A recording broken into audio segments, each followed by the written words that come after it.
Sorry, I'm late. You're only 1 minute later than I. Yeah, no worries.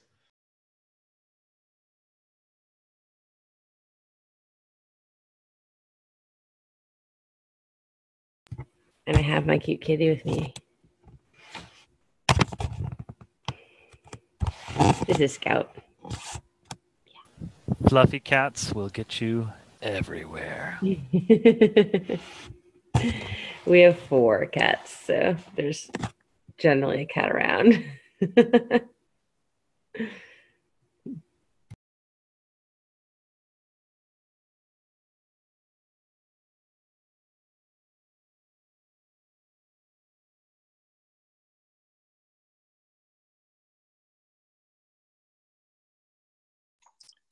Do we know if Kevin's gonna make it, or if he's on an airplane or something? I might be mixing up this meeting and another meeting, or this week and another week. I'm not sure. Based on his previous commentary, it sounded like yesterday was the airplane, and that he would be in today, but I don't know the timeline at all. Okay. Oh, right. I am thinking of another meeting. I'm thinking of that Internet Archive meeting where he said that. Okay.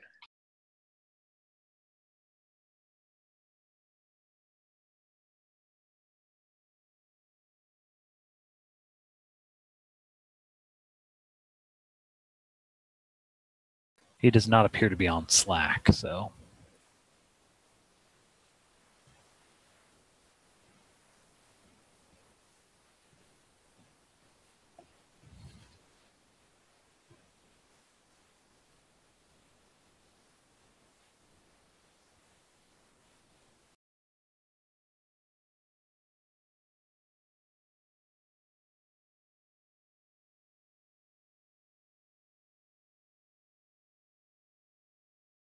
Well, it sounds like Ray is not going to be here either, so maybe, and Dan is conferencing, so maybe this is it.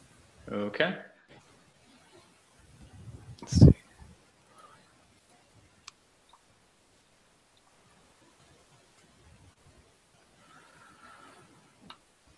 Okay, let me get the agenda pulled up here.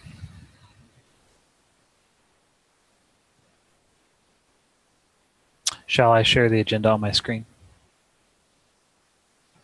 I think everybody's probably got it pulled up. Okay. Well, so project manager updates. I guess we have none since Yes. the person is not here. Any analyst updates? Sorry, just not typing him in. So I don't know if you guys saw, I hope to make the web monitoring team channel public. I think it's way past due for being public, but hopefully, I think you guys are all in there. There's a vote on whether or not to change our classification system. Kind of following the discussion on Monday night, and so feel free to vote. Please do. No pressure, but I think it'd be great to have your perspectives. I'm really hoping to move that forward. It's felt like kind of a dragging a weight around for quite some time now. So hopefully we'll move forward with that. And that's there haven't been any new, questions about diffs and whatnot. So I think just the classification system, and then once we nail that down, we can kind of have further discussion about what makes sense to continue to do in Sheets, and what makes sense to do in the potential annotations. What was Mark's thing about the word annotation?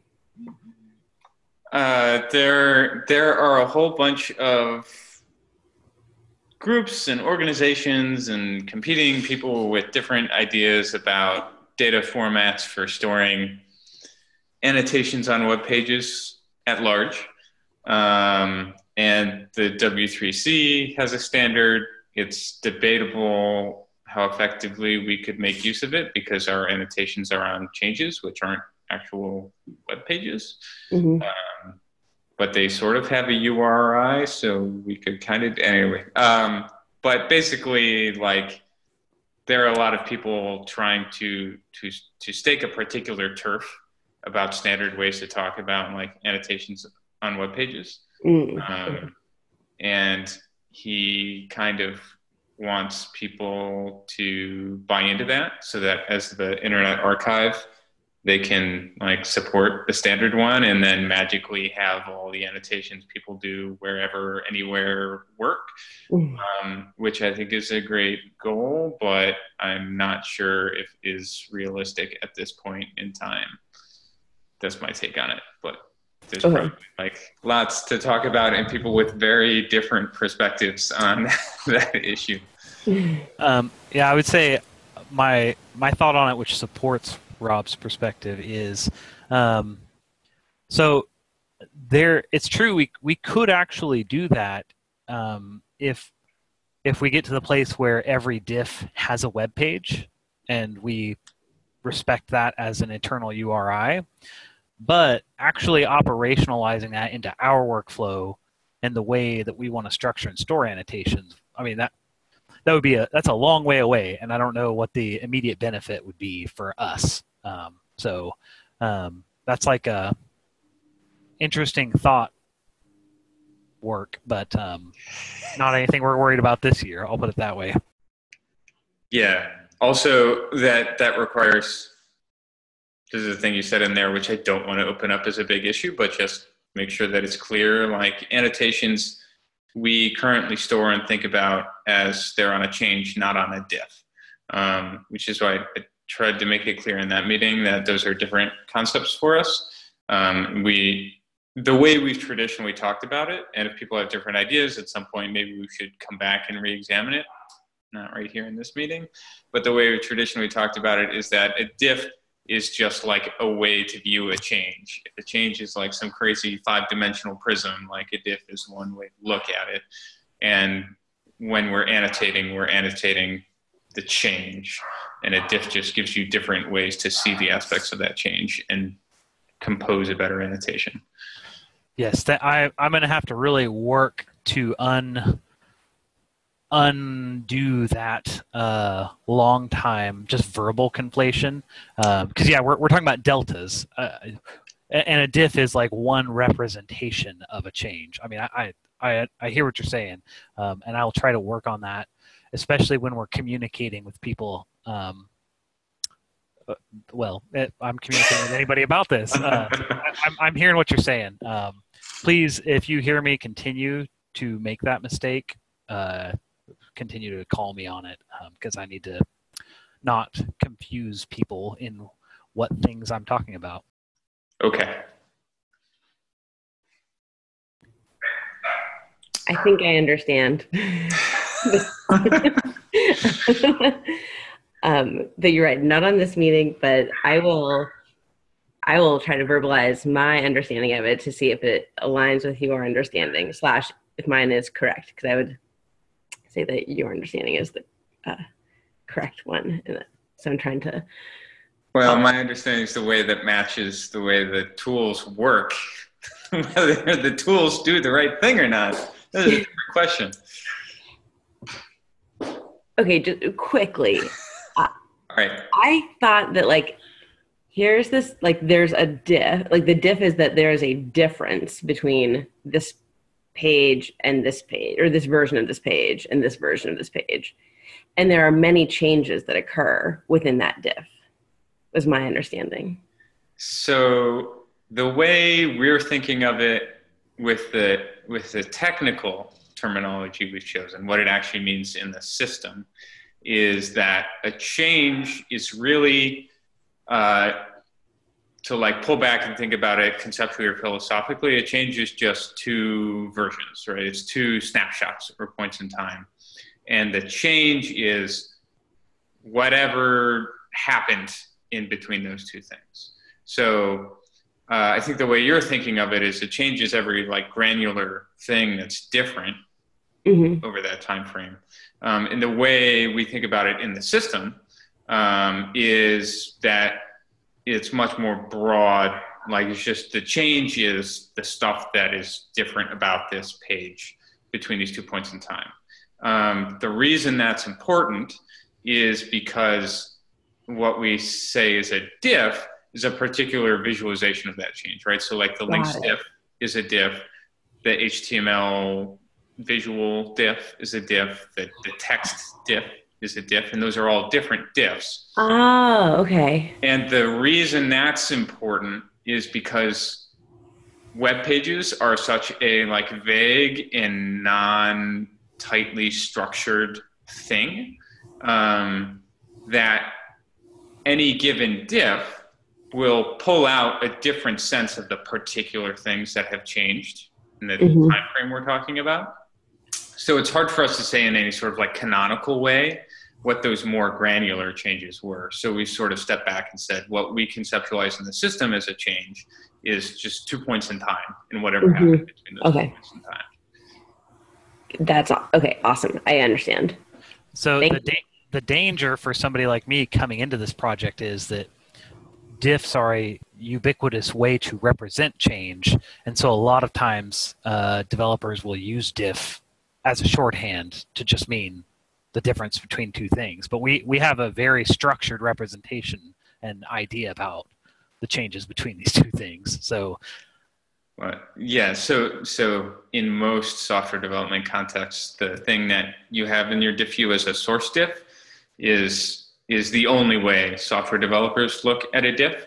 Even that's not universally true, but it's 99% true. But there are many ways to diff any kind of content, including source code. But because we overwhelmingly use the one instead of the plethora of diffs we've tried to provide for you, people will tend to come into it with a different conceptualization.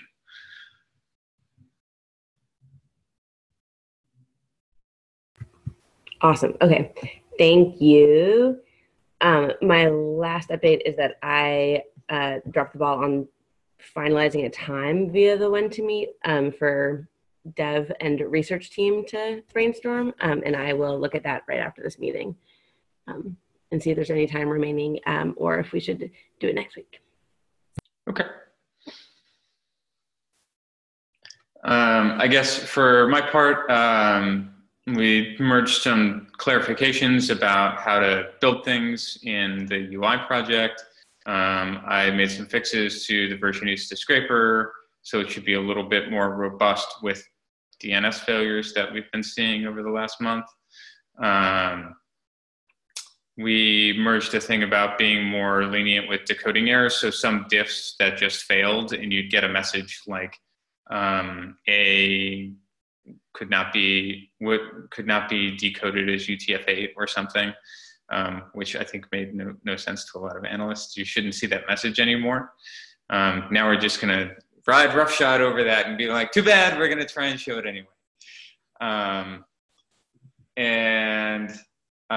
Then there's a whole bunch of things still pending review by somebody. One is that thing where Marcy ran into some pages that were just blank white. This is making it so that they'll still be that way, but if you click the remove style checkbox, it will actually make those pages show up. Finally, upgrading the UI to Webpack v4 because Dan turned on the dependency checker, which I had avoided doing because so many things were so out of date there. But now that he did, I am so annoyed by the dependency checker that I dropped things to do that work. So it needs a review by somebody. I think it's pretty good. I just want somebody else to do a build and make sure that there's nothing funky on my machine's configuration that I failed to account for, and that you can actually just pull it and build it the way you used to. And then adding contributors list to the processing README, which we totally should have had, and I don't know why it wasn't there. All our other projects have them. And doing another thing so we have this crazy solution with how we do the HTML diff with this thing called, like, we stick in these sort of nonsense spacer tokens for a reason that's more explained in this PR.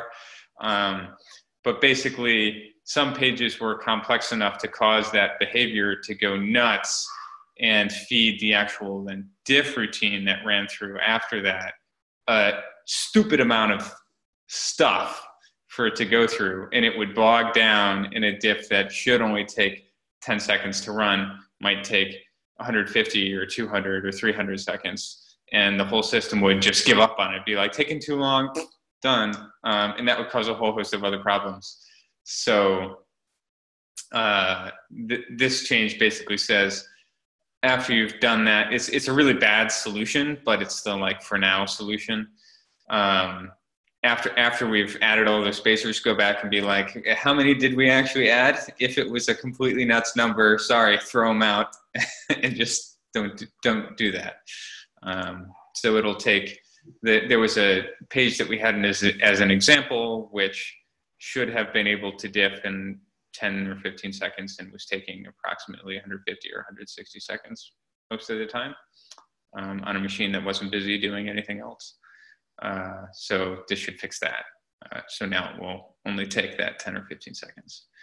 And then stuff still on my list is cleaning up all those old PRs from PackCon. I kind of stopped on that because Jason was running into a whole lot of issues that we should work out. And also I want to continue my Angry dependency updating in UI by updating React also, because that's the other big dependency that has not been updated, and we get annoying messages about it.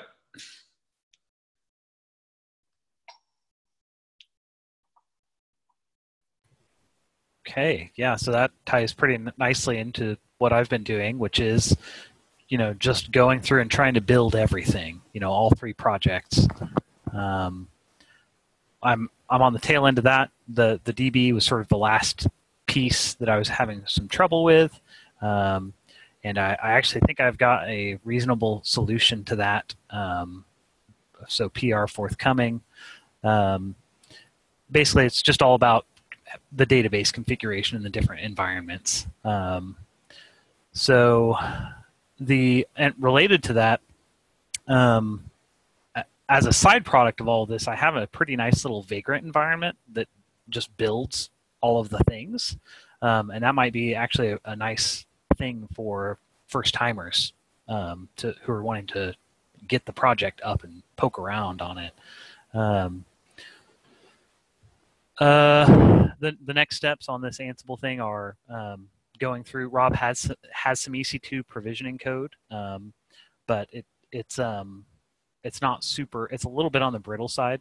Basically, it needs a pass, or at least I need to go through and audit it to see how it behaves in a VPC alongside other stuff. You're talking about Dan's Ansible code, yeah, right? Yeah. Okay. I didn't think I had done any. No. Yeah, that's Dan's. That's what I've been working out of. I have just a hugely different branch coming up at the end of this first pass. So basically, this first pass is just me making sure I understand what it's doing and making just code quality changes where I run into issues. And then the next pass is going to be this making sure it's happy in various namespaces on EC2 so that we're not overriding things unintentionally in a production environment. And then after that, I'll take a security pass at it. And this thing I'm on right now is taken the most hours because I have been, up until this point, ignorant of what it's trying to do or how all the projects work. So it's forcing me to sort of learn and stumble through things, which is a messy process. So the next 2 passes should go faster, and I think I'll have a test deployment from this work in executing and accessible over the internet sometime this month. And I'll want Rob and Dan and Kevin to look at that and see if it's doing things that are clearly not right. So, question about that: is it all tied together across all the projects, or is there a way to break it down so that it's easier to review and work on? Yeah, it can be. So right now it's all a big monolith in a private repo of Dan's, and I'm actually going to blow all those roles out. So because there's no reason the roles that are actually just doing the configuration can't be public and separate, and that's the way Ansible works anyway. So yeah, most that's going to be blown out. And then Rob actually has a pretty good design for the whole thing where you can. Dan does. Have I been saying Rob instead of Dan? Yes. Dan. Anything related to Ansible so far is Dan. I'm sorry, Rob. I'm It's sorry, okay. Dan, viewing this on recording. So, yes, he's got it set up pretty nicely so that you can basically say, I want to do this in production. I want to do this in staging. And it's also split up to the 3 different projects. So I want to provision DB, I want to provision UI, I want to provision diffing. So yeah, there's sort of a multi-dimensional way that you can limit the scope of what the playbook is doing. So and again, I think that'll be ready for the sort of domain experts to look at sometime this. It'll probably be towards the end of the month, but sometime this month. Okay, that's all my sort of development specific updates.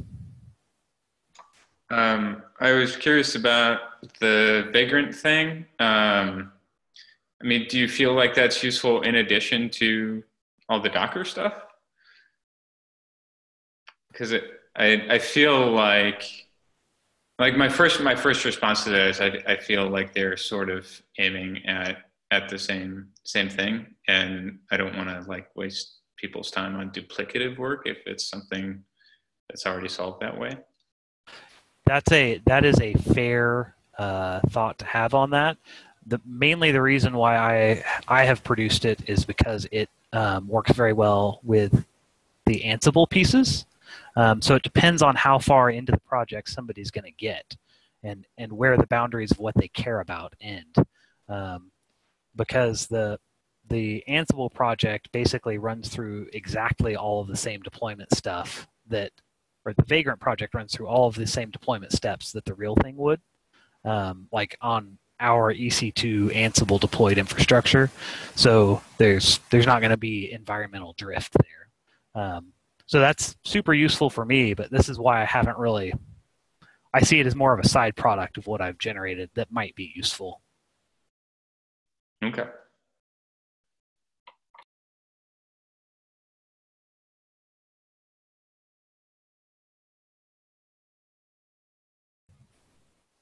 Okay. So, Rob, do you want to talk about the other items that you've put on? Sure. I just wanted to say, yay, thanks on this recording for anybody watching it to Vangelis at Internet Archive who sent some PRs that are like really helpful performance improvements, and they're good, like no nonsense, simple things that probably we should have been doing. So it's great to have somebody come through and take a look at the obvious things that, why aren't you doing this? And they're easy and super valuable fixes. And then there's not very many other people on this call who would have insights, so I don't know if the second one is actually that important. There was a bug, I think, Gretchen, you submitted about the doubled up content, which turned out to just be like that the actual content was that way. And I think it must have been a mistake because it disappeared in the next capture. So, and it probably, like looking at it, I think it probably happened on multiple pages because I guess based on the way the markup's structured, it's something about how they templated things out that caused all their pages to accidentally spit out the same content twice. So I wouldn't be surprised if you saw it on other pages at about the same time. I have no idea how long it probably was actually up for, but it looks like it was just a technical mistake on their end. So there was nothing really for us to fix about it because we were sort of doing the right thing. We were showing it. But maybe worth thinking about in the back of people's heads on the technical end, whether there's anything useful we can learn from that. Like, have we seen anything like this before? Is it something worth, like, in our list of like stupid heuristics that we can have, one where we can say, oh, like the content just like got doubled on this page, like probably some dumb technical bug. We don't need to alert it as anything. We should treat it as like nothing happened or something like that. Or is that not a thing that makes sense to do? This is too narrow. I don't know. So I just wanted to bring that up as a like thing worth thinking about. And then Thank you for investigating that. That's like super strange and probably really rare. yeah. Yeah. And then Ray brought up the fact that we have a code of conduct, but it's not linked from anywhere. And I think that's super important that we should address, and it's not really on anybody's priorities or milestones. So I feel like that needs to be assigned to somebody who will get it done. But there's not many people on this call, so I don't know that we can do that right now. So yeah, I'd say my biggest adjacent item to the discussions on this call is just so I learned yesterday from Ray what our cutoff date was for our Versionista subscription, which is sometime in November. The exact date I don't have. I'm not sure how we're going to get to a Versionista-less world in between now and then, just based on what Rob's feedback on the ETL process from Internet Archive and our ability to represent changes from that data source. So this seems like a thing that we should sort of like hit some kind of crunch mode to get it in place on a regular basis, so we can at least look at the two different representations of change while we still have them both. Because again, if that's an external sort of business driven, there's just not going to be money for it, then it's going to happen. So it's more about mitigating whatever degradations we might have in workflow based off of that, or operations. Yeah, now seems like a good time to start freaking out about it if that's the date.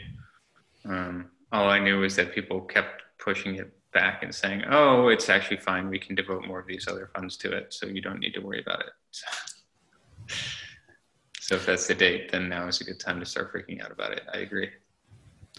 I think perhaps that could be after we get this sort of deployment, Ansible deployment thing at a good, like, this is okay, that might be the very next thing for me to care a lot about. And I am open to thoughts about what the actual action plan might be to get us there. If Internet Archive is our best hope for non-Versionista scrapes in November. I don't think we should make any dependencies on walk, because I think it's very speculative right now. And so, yeah, I think it's either we find a way to continue with Versionista, or we find a way to make the amount of data we have to move back and forth with Internet Archive feasible.